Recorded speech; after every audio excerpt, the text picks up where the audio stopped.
Alright, I wanted to close the Stronghold 3 LP with some various thoughts that I had on the game. And kind of like a review, and also kind of a what's coming next, I guess you could say. So I'll just jump right into it. So in my opinion, when you look at the Stronghold series as a whole, there's two main factors that draw a person to the series. And that is that it is a very solid city builder game combined with a fairly solid military game.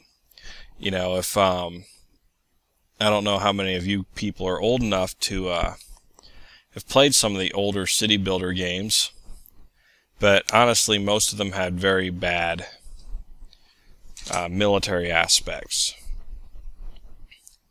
Anyways, my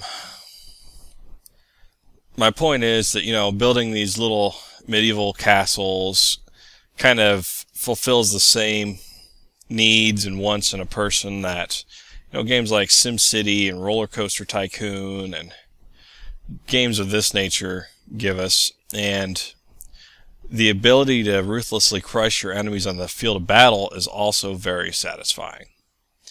Now, at the heart of the city building is the economic model. So I want to start by kind of discussing how Stronghold 3 stacks up in comparison to other titles in the series. And short list of the good features I liked. I honestly don't know if I could expand this list very much, but a very short list would be the 3 worker lumber camps. Those were added in Legends, and they're still here in Stronghold 3, which I think is a good move. The happiness model changed, which, while it has some teething issues and it needs some refinement, I think was also a good move. In the older Strongholds, you know, happiness didn't have to be maintained in that way. It just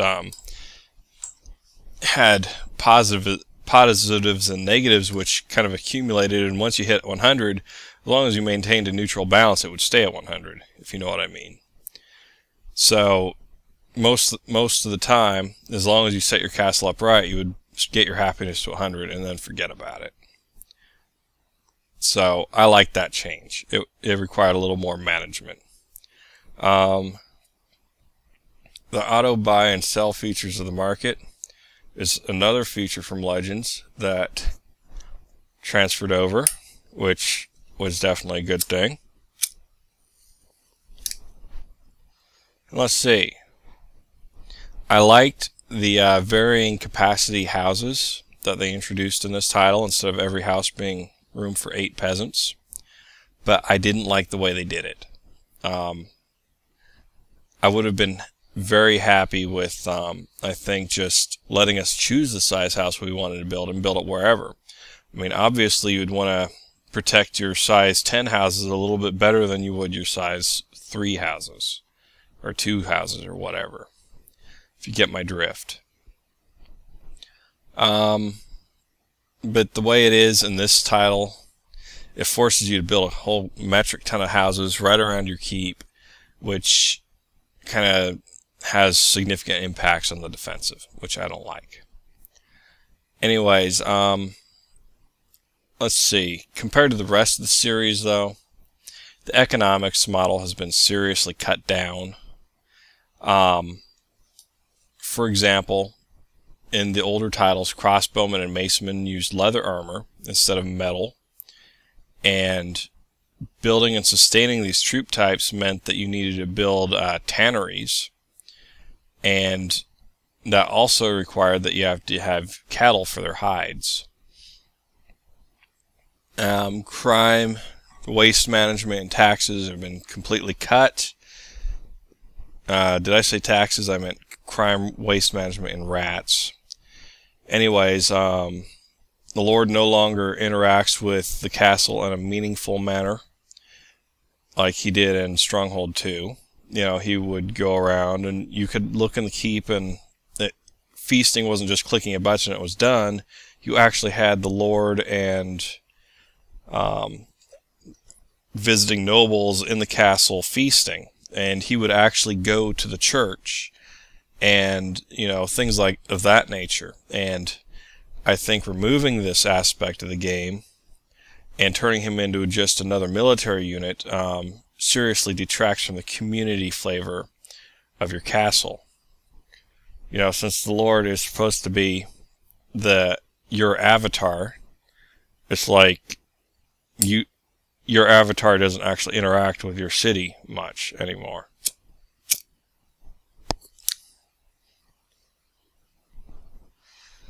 Now, while I could find more examples of ways that they have cut the economic section of the game, I believe that you get the gist of what I'm trying to say. Now, so I'm going to move on from the economic, and on the other ingredient in this mix was the military side of things. And as far as I could see, the military side of things was in no great way improved in this incarnation, but was seriously damaged.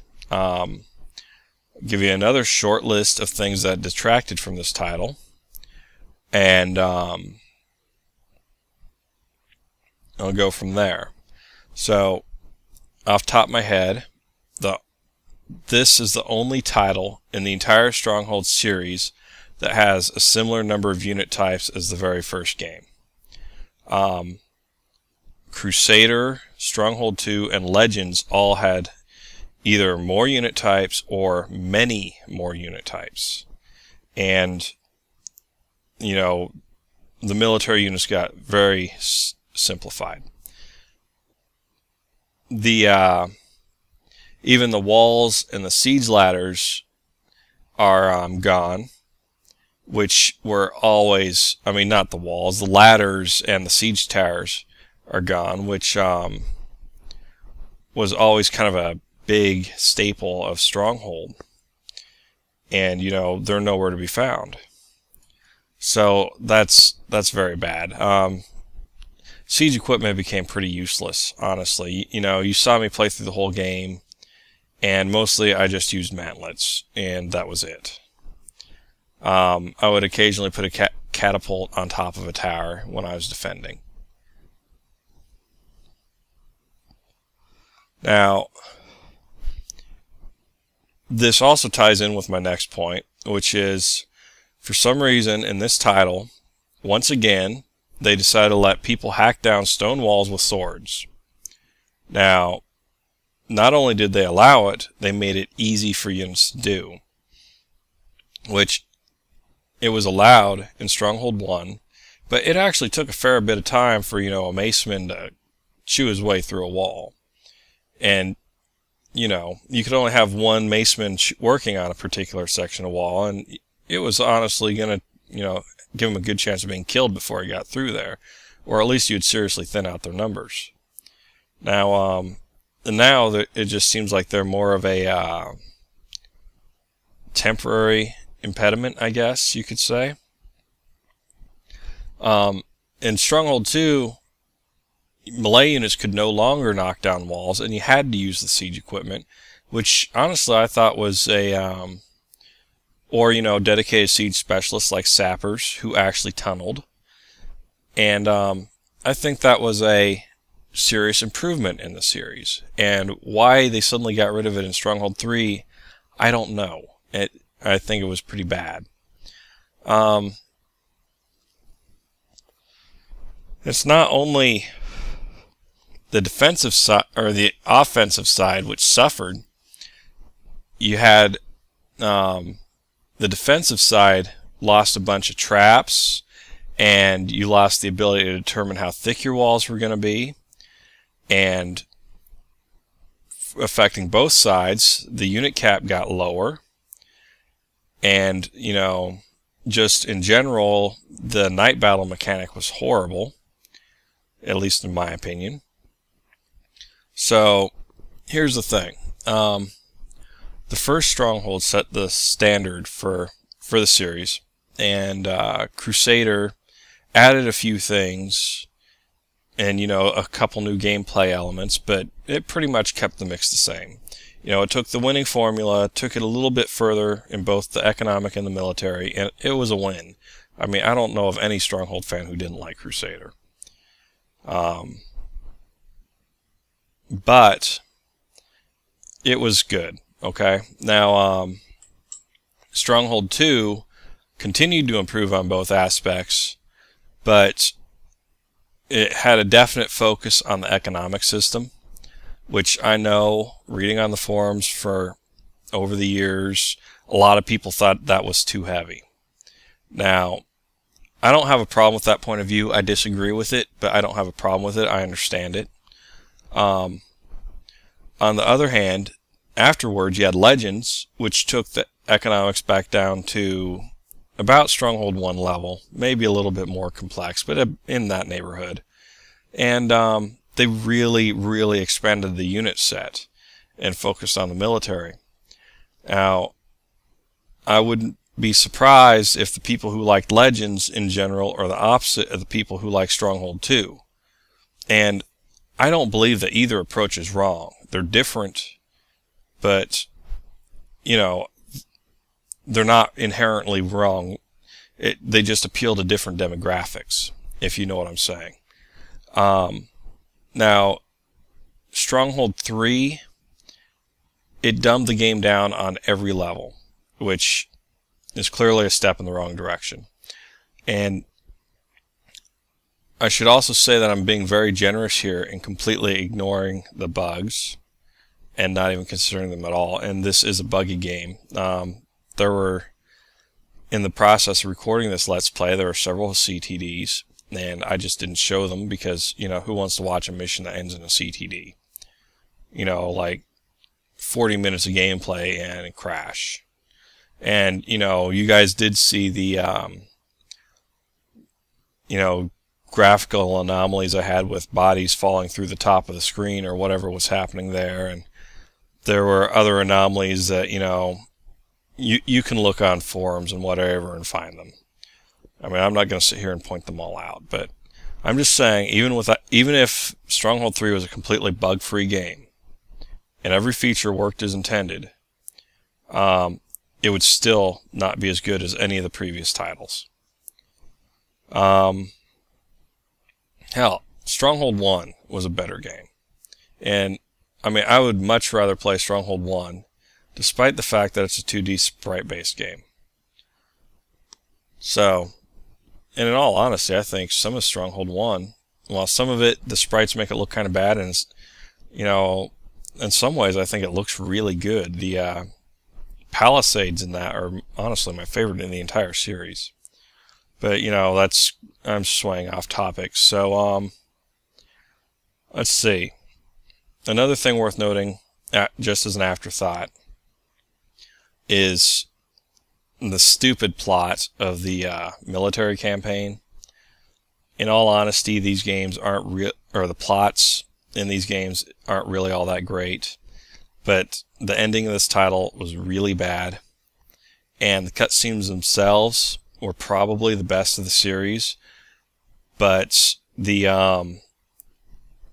plot of the cutscenes just was terrible, and the number of times that they used "it's a trap" in the dialogue was honestly pretty ridiculous. One trap can be super dramatic.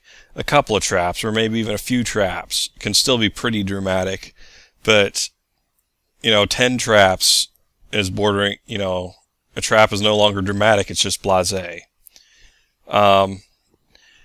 Anyways, that's about all I have to say about Stronghold 3. I could probably go on, but I think that's enough. You get the point.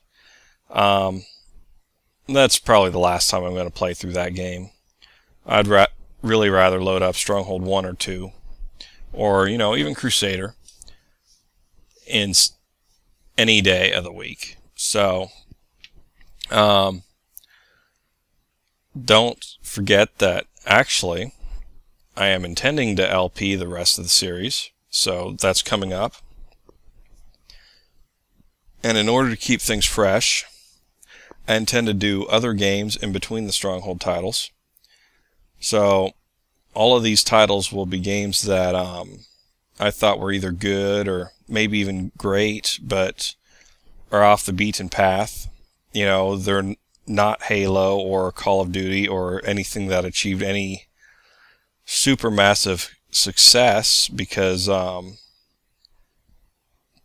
you know, there's already LPs for that kind of thing. Now, maybe I will be willing to do a game that achieved a fairly massive amount of success, but is like older and it's forgotten now. One I would kind of like to do is XCOM, except there's already a bunch of LPs for XCOM, so that's not going to happen. Anyways, let's see. So, thinking about this, the next title coming up is going to be an older one from circa 2000-ish called Starship Troopers Terran Ascendancy. I don't know if you played Myth or Mech Commander, but it's kind of in a similar flavor to those titles. You know, no resource collection or unit building. You deploy with what you have, and it's in real time, and you go out to achieve missions. Afterwards, I'll be moving on to Stronghold 2, which again I think is a much better title than Stronghold 3.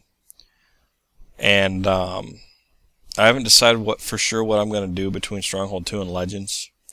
It might be Classic Dungeon Keeper, but I haven't really looked around to see if there's a decent LP for it.